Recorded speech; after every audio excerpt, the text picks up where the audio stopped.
शुरुआत में सब ठीक रहा। उन्होंने अल्लाह की इबादत भी की और जमीन के वसाइल भी इस्तेमाल किए, लेकिन फिर वही हुआ जो इख्तियार मिलने के बाद अक्सर होता है, ताकत का नशा। जिन्नात की फितरत में आग है, गुस्सा, जल्दबाजी और तकब्बुर उन्हों के मादे में शामिल है।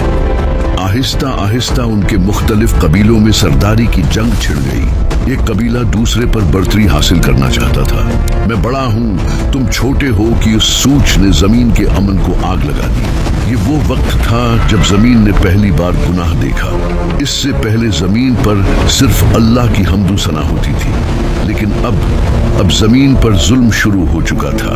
कुरान करीम में जब अल्लाह फरिश्तों से फरमाता है कि मैं जमीन पर खलीफा इंसान बनाने वाला हूँ, तो फरिश्तों ने एक सवाल किया था।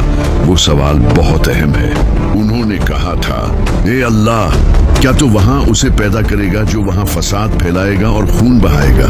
सोचने की बात यह है कि फरिश्तों को कैसे पता था कि इंसान खून बहाएगा? उन्हें गैब का इल्म तो नहीं था। मुफस्सिरीन फरमाते हैं कि फरिश्तों ने ये बात इसलिए कही क्योंकि वो जमीन पर जिन्नात का अंजाम देख चुके थे।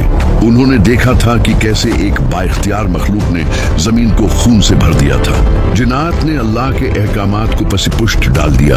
वो शिरक करने लगे, कमजोरों पर जुल्म करने लगे और जमीन पर बदतरीन फसाद मचा दिया। फसाद का मतलब सिर्फ लड़ाई नहीं होता, बल्कि निजाम का बिगड़ जाना है, इंसाफ का खित्म हो जाना है।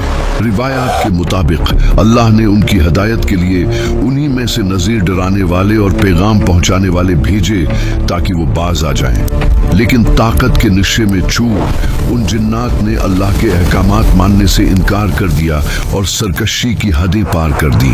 ये जंगें मामूली नहीं थी, क्योंकि जिन्नात के पास गैर मामूली ताकतें थीं।